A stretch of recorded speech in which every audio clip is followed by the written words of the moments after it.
अस्सलामुअलैकुम everyone, this is Ali from Mastek.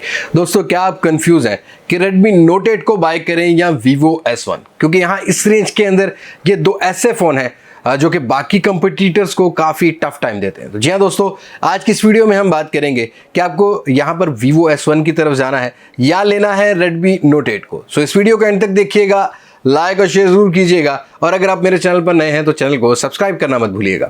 साथ ही notification bell icon को प्रेस कर लीजिएगा ताकि इन फ्यूचर आपको मेरी वीडियोस की नोटिफिकेशन आपके नोटिफिकेशन बार में मिल सके। अब ज्यादा बोर नहीं करता, चलते हैं वीडियो की तरफ। Let's jump to the video. Okay जी दोस्तों, यहाँ अगर Vivo S1 की प्राइस की बात की जाए तो पहले 6GB और 128GB में लॉन्च किया गया था 40 से 48 हज़ार रुपये की रेंज में, लेकिन फिर उसके बाद काफ़ी कंपिटिटिव प्राइस में 4GB 128GB को लॉन्च किया गया। प्राइस रखी गई 36,000। आफ्टर मार्केट कुछ डिस्काउंट भी आपको मिलता है। लेकिन अगर Redmi Note 8 की बात की जाए तो यहाँ भी मैं कहूँगा कि Redmi ने अपना पहला पाकिस्तान में ऐसा फ़ोन उतारा है जो कि बड़ी कंपिटिटिव प्राइस में आता है। आपको 4GB 64GB वेरियंट 30,000 रुपये की रेंज में मिलता है, और यहाँ 4GB 128GB आपको कुछ 34 से 35,000 की रेंज में देखने को मिलता है। Vivo S1 में आपको दो कलर्स देखने को मिलते हैं, skyline blue colour, diamond black colour. और अगर बात कर लीजिए Redmi Note 8 की, यहाँ आपको तीन कलर्स की ऑप्शन रखी गई है, Neptune blue colour, moonlight white colour और आपको ब्लैक कलर देखने को मिल जाता है। लेकिन यहाँ अगर बात कर ली जाए बिल्ड क्वालिटी की तो दोस्तों यहाँ क्लियरली डिफरेंस होगा। Vivo S1 में आपको पॉलीकार्बोनेट प्लास्टिक का बना हुआ फोन मिलता है। यहाँ पर स्काईलाइन ब्लू कलर जो थोड़ा सा लाइट कलर में है, लेकिन जो डायमंड ब्लैक कलर है उसमें आपको डायमंड कट्स देखने को मिल जाते हैं। अगर Redmi Note 8 की बात की जाए तो glass build quality gorilla glass 5 रखा गया है। अब रियर पर आपको क्वाड कैमरा सेटअप नजर आता है Note 8 के, फिंगरप्रिंट सेंसर, Redmi की ब्रांडिंग, ग्लास और फ्रेम में आपको डिफरेंस नजर आएगा। ग्लास अलग से इंप्लीमेंट किया गया है, फ्रेम अलग से रखा गया है। दोनों ही फोन प्लास्टिक फ्रेम में आते हैं। यहाँ जो फ्रेम है वो आपको प्लास्टिक वाला देखने को मिलता है। तकरीबन सेम प्लेसमेंट रखी गई है, सिम जैकेट वाली सेम प्लेसमेंट आपको देखने को मिलती है वॉल्यूम रॉकर की इसकी। लेकिन आपको Vivo S1 में जो भी इंटीग्रेटेड की अलग से देखने को मिल जाती है। अगर बॉटम की बात कर ली जाए तो आपको Vivo S1 में माइक्रो USB की कनेक्टिविटी, माइक और स्पीकर ग्रिल देखने को मिलता है। Redmi यही सेम प्लेसमेंट देखने को मिलेगी, बट आपको टाइप सी की कनेक्टिविटी मिलती है। 3.5mm का जैक भी सेम प्लेसमेंट में रखा गया है। अब यहाँ ड्यूरेबिलिटी की बात कर लेते हैं तो Redmi Note 8 का जो कैमरा बम्प है वो थोड़ा सा आपको ऊपर नजर आएगा। उसके लिए आपको सिलिकॉन केस यूज जरूर करना होगा, क्योंकि टेबल पर रखते हुए यहाँ खुदा न खास्ता अगर आपके हाथ से फोन गिर जाता है तो आपको कैमरा बम्प सबसे पहले डैमेज होगा। ये एक थोड़ा सा मैं आपको कहूँगा डिसएडवांटेज होगा Redmi Note 8 का। Vivo S1 में आपको कैमरा फ्रेम बिल्कुल केसिंग के साथ नजर आता है, बैक केस से साथ नजर आता है।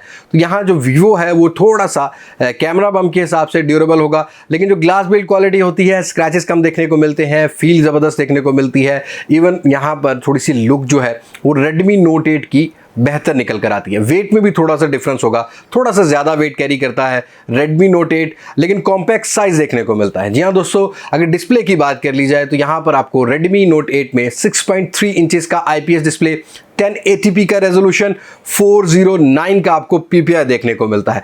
गोरिल्ला ग्लास 5 की प्रोटेक्शन रखी गई है Redmi Note 8 में। और अगर बात कर ली जाए यहाँ पर Vivo S1 की, 6.3 इंचेस का आपको screen into body ratio, super AMOLED display. जी हाँ दोस्तों, यहाँ 1080p का resolution, super AMOLED display, in display fingerprint sensor वाला आपको डिस्प्ले देखने को मिलता है। 404 का आपको PPI देखने को मिलता है। Vivo S1 में ऑलवेज ऑन डिस्प्ले वाला ऑप्शन भी मिल जाता है, जो बहुत सारे यूजर लाइक करते हैं। लेकिन अगर कलर सैचुरेशन की बात की जाए तो यहाँ पर Vivo S1 मुझे ज़्यादा बेहतर लगा। इवन यहाँ पर कलर ज़्यादा वाइब्रेंट नज़र आते हैं।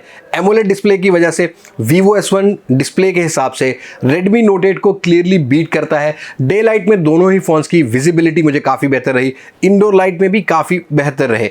यहाँ अगर बेजल्स की बात कर ली जाए तो Vivo S1 थोड़ा सा बेजल्स में कम होगा, बट Vivo S1 की आपको चिन थोड़ी सी बड़ी देखने को मिलेगी। और स्क्रीन टू बॉडी रेशियो आपको Vivo S1 में 83% का मिलता है, लेकिन आपको वही Redmi Note 8 में 82% के round about screen to body ratio मिलता है। बट आपको Redmi Note 8 में चिन थोड़ी छोटी मिलेगी, बेजल्स आपको प्रोमिनेंट नजर आएंगे। चिन में Redmi की ब्रांडिंग भी रखी गई है, जो मेरे हिसाब से नहीं होनी चाहिए थी।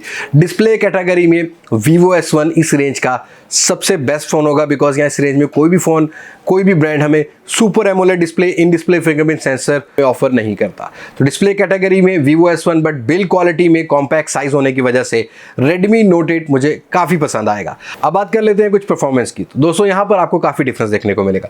दोनों ही फ़ोन्स आपको अपनी अपनी यूआई में मिलते हैं। MIUI का आपको 10.3 का वर्जन देखने को मिलता है, ग्लोबल रूम देखने को मिलता है Redmi Note 8 में। Vivo S1 में आपको Vivo का फन टच ऑपरेटिंग सिस्टम 9.0 देखने को मिलता है। जो दोनों ही फ़ोन्स हैं ये एंड्रॉइड पाई बेस्ड है, लेकिन Vivo का जो ऑपरेटिंग सिस्टम इसमें आपको अपडेट्स नहीं मिलती और काफ़ी ज़्यादा इंस्पायर्ड नज़र आता है एप्पल के ऑपरेटिंग सिस्टम से। वही आपको नोटिफिकेशन पैनल्स देखने को मिलते हैं, वही आपको टोंगल्स देखने को मिलती हैं। MIUI की बात की जाए तो ज़्यादा स्टेबल नज़र आता है। आपको Xiaomi की तरफ से अपडेट्स भी मिलती रहती हैं और यहाँ पर जो सेकंड स्पेस वाला ऑप्शन है वो आपको MIUI में ज़्यादा स्टेबल मिल जाता है। आप प्राइवेसी डेटा, प्राइवेसी मोड, आप टोटली सारी ऐप्स को प्राइवेसी मोड में रख सकते हैं और फिंगरप्रिंट सेंसर से आप उसको अनलॉक कर सकते हैं। फिंगरप्रिंट सेंसर ही लॉक हो जाता है। तो ये एक चीज़ कहूँगा ये बहुत बड़ा एडवांटेज है MIUI को, Xiaomi के इंटरफेस को as compare to Vivo interface. अगर बात कर लीजिए दोनों फ़ोन्स के प्रोसेसर की, Vivo S1 में आपको 2.0 octa core processor Helio P65 12 nanometer base processor मिलता है, लेकिन यह GPU को अंडरक्लॉक किया गया है। Mali G52 MC2 वाला GPU मिलता है। अब इस GPU में थोड़ा सा लैग जरूर देखने को मिलता है, कलर सैचुरेशन थोड़ी सी अजीब मिलती है। लेकिन अगर बात कर लीजिए Redmi Note 8 की, तो यहाँ आपको 11 nanometer based 2.0 octa core processor Snapdragon 665 देखने को मिलता है, Cryo 260 गोल्ड वाला। जहाँ दोस्तों Adreno 610 का GPU रखा गया है। रैम और रैम के वेरिएंट के बारे में मैं आपको बता चुका हूँ कि Vivo S1 में 4GB 128GB, Redmi Note 8 में 4GB 64GB 4GB 128GB, लेकिन Vivo S1 में आपको 6GB 128GB का भी ऑप्शन मिल जाता है, बट प्राइस थोड़ी सी ज़्यादा हो जाती है। इवन PUBG वगैरह का अगर आप शौक रखते हैं, गेमिंग का शौक रखते हैं, तो गेमिंग में थोड़े से कलर्स बेहतर दे देता है Vivo S1। और यहाँ आपको PUBG में अल्ट्रा वाला ऑप्शन भी मिल जाता है, HD के साथ हाई पर भी चला सकते हैं। लेकिन Snapdragon 665 जो है वो इस रेंज की काफ़ी डिवाइसेस में देखने को मिल रहा है, ओप्पो की तरफ से भी हमें देखने को मिल रहा है। वहाँ आपको हाई के साथ HD वाला ऑप्शन नहीं मिलता, मीडियम या स्मूथ के साथ आप HD पर खेल सकते हैं। और अगर आप गेमिंग लवर है तो मैं आपको सीरियसली यहाँ पर थोड़ा सा अगर इन दोनों में कंपेयर करूँगा तो Vivo S1 रेफर करूँगा, क्योंकि यहाँ पर एमुलेट डिस्प्ले की वजह से आपको कलर सैचुरेशन थोड़ी सी बेहतर मिल जाती है, गेम प्ले थोड़ा सा बेहतर मिल जाता है, लेकिन स्मूथनेस आपको Redmi Note 8 में थोड़ी सी बेहतर मिल जाएगी। बाकी आपको डे टू डे यूजेज में सारी सोशल मीडिया ऐप्स अगर यहाँ कोई आप अपना डाटा यूज़ करना चाहते हैं तो आपको जो परफॉर्मेंस है वो Snapdragon 665 थोड़ी सी बेहतर दे देता है। इवन रैम मैनेजमेंट में थोड़ा सा मुझे बेहतर लगा। यहाँ प्रोसेसर और रैम मैनेजमेंट का टाई कहूँगा, क्योंकि अगर मैंने गेमिंग करनी है तो Vivo S1 लूँगा, और अगर मैंने वैसे विदाउट गेम यूज़ करना है तो मैं Redmi Note 8 की तरफ जाऊँगा। लेकिन अगर बात कर लीजिए इन दोनों फ़ोन्स के कैमरास की, अब यहाँ भी हमें कुछ डिफरेंस देखने को मिलेगा। अब Vivo S1 में आपको रियर पर ट्रिपल कैमरा सेटअप मिलता है। 16 मेगापिक्सल का मेन सेंसर f1.8 के अपर्चर के साथ रखा गया है, 8 मेगापिक्सल का अल्ट्रा वाइड सेंसर, 2 मेगापिक्सल का डेप्थ सेंसर। वहीं Redmi Note 8 आपको ऑफर करता है क्वाड कैमरा सेटअप।